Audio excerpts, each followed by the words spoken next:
రహస్య జీవితము అంత మంచి జీవితం కాదు. భర్తలు కావచ్చు, భార్యలు కావచ్చు.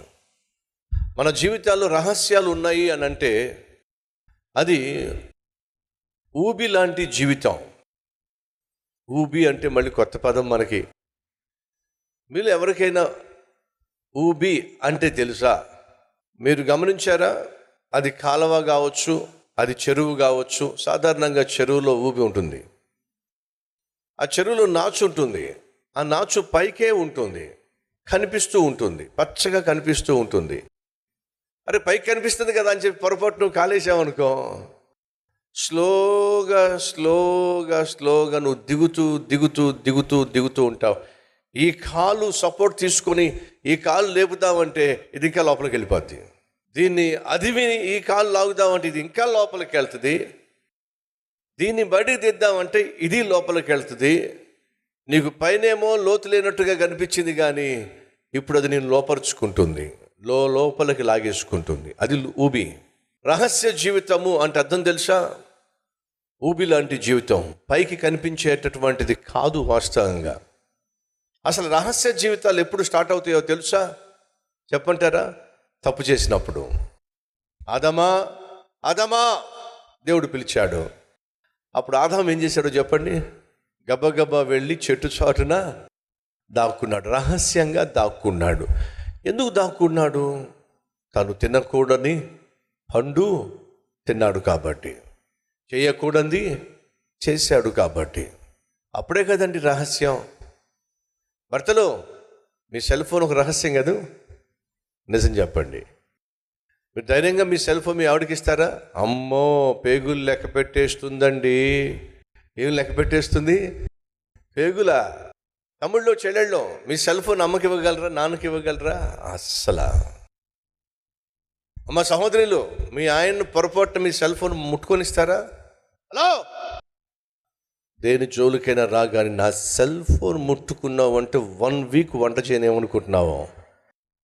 అసలు సెల్ ఫోన్ జోలికి రాకూడదు. ఎందుకని? అది రహస్యాల పుట్ట. ఆ సెల్ ఫోన్ ఒక పాపాల పుట్ట.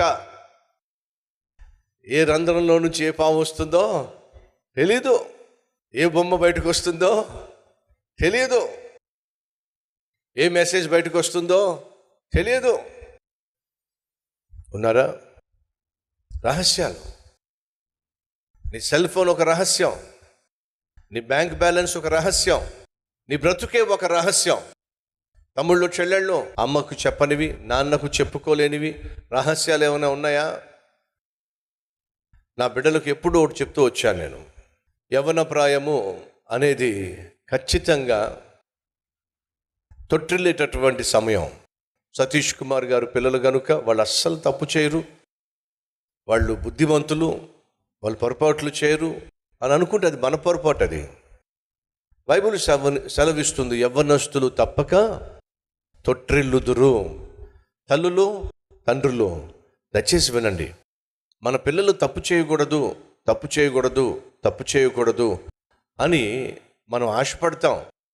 కానీ వినండి, వాళ్ళు తప్పు చేస్తేనే తెలుసుకుంటారు ఆ తప్పు యొక్క పర్యవసానం ఏమిటో అర్థం ఉదాహరణ చెప్తా.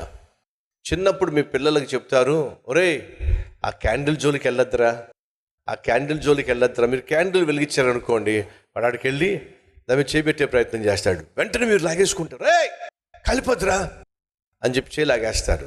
మళ్ళీ ఎప్పుడైనా క్యాండిల్ వెలిగించాల్సి వస్తే, మీరు క్యాండిల్ వెలిగించిన, దీపం వెలిగించిన చిన్నపిల్లడు పాక్కుంటూ వేస్తాడు, దాన్ని టచ్ చేసే ప్రయత్నం చేస్తాడు. చిన్నపిల్లల తత్వం ఏంటి తెలుసా? నోట్లోనన్నా పెట్టుకుంటారు, చేత్తోనైనా టచ్ చేస్తారు. ఎందుకని? అదేమిటో తెలియాలి అని అంటే 2 మార్గాలు. ఒకటి, నోట్లో పెట్టుకొని వాళ్ళు పరీక్షిస్తారు, లేదా తన చేత్తో స్పర్శించి పరీక్షిస్తారు. అది వారి విధానం, దేవుని సృష్టి. వాడు పాకుండు దీపం దగ్గరికి వెళ్తున్నప్పుడు తండ్రిగా పరుగును వచ్చి వాడిని ఆపే ప్రయత్నం చేస్తారు. వాడు ఎప్పుడు అక్కడికి వెళ్ళినా సరే ఆపుతూనే ఉంటారు. వాడు కొంచెం ఊహ తెలిసినట్లయితే చెప్తారు, అరే క్యాండిల్ జోలికి వెళ్ళొద్దురా, కాలుతుందిరా అని చెప్పండి. వాడు వెండు. ఎన్నిసార్లు వాడు క్యాండిల్ జోలికి వెళ్తున్నప్పుడు, దీపం జోలికి వెళ్తున్నప్పుడు మీరు పరుగున వెళ్ళి లాగేస్తారో వాడు వెండో.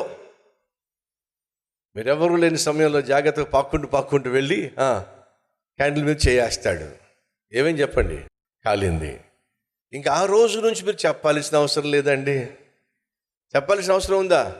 లేదు. ఎందుకని? వాడు చేతులు కాలినప్పుడు తెలిసింది దాని యొక్క పర్యవసానం ఏమిటో. తండ్రులు తల్లులు మన పిల్లలు తప్పు చేయకూడదు, పొరపాట్లు చేయకూడదు, చాలా బుద్ధిమంతులుగా ఉండాలి అని మనం ఆశిస్తాం, తప్పు కాదు. కానీ వాళ్ళ జీవితంలో విజయాలు నేర్పించే పాఠాల కంటే వారు తప్పులు చేసినప్పుడు నేర్చుకునే పాఠాలే బహు లోతైన పాఠాలు నేర్చుకుంటారు, విలువైన పాఠాలు నేర్చుకుంటారు.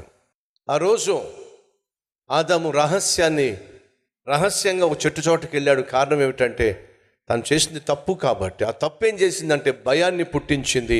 ఆ భయం ఏం చేసిందయ్యా అంటే రహస్యంగా దాక్కునే విధంగా చేసింది. తప్పు మొదట నీలో భయాన్ని పుట్టిస్తుంది. ఆ భయము బయటపడుతుందేమో అనేటటువంటి భయము నువ్వు దాక్కునే విధంగా చేస్తుంది. భార్య భర్తల మధ్య దాపరికాలు లేకపోతే, బిడ్డలకు అమ్మా నాన్నలకు మధ్య దాపరికాలు లేకపోతే అది స్వచ్ఛమైన కుటుంబం అండి, అది స్వచ్ఛమైన బంధము. అదే దేవుడు కోరుకుంటున్నాడు.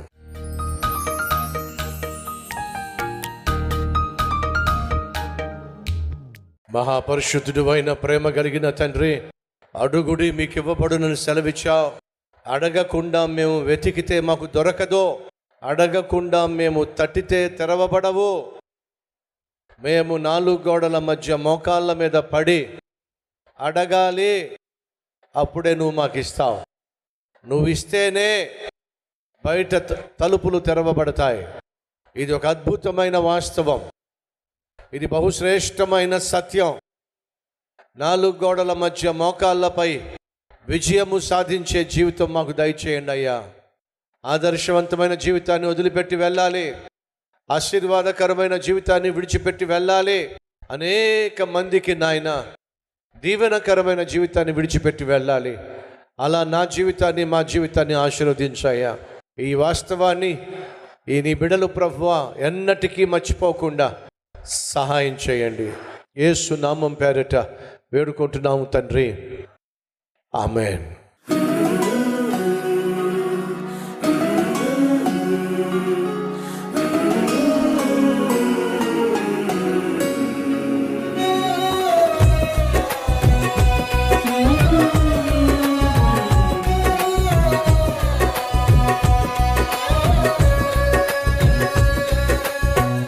సందేశం మీకు ఆశీర్వాదకరంగా ఉంటే 10 మందికి షేర్ చేయండి, లైక్ చేయండి, మీకు నచ్చిన కామెంట్ పెట్టండి. మళ్ళీ రేపు ఇదే మార్నింగ్ డివోషన్లో కలుసుకుందాం. షలోమ్.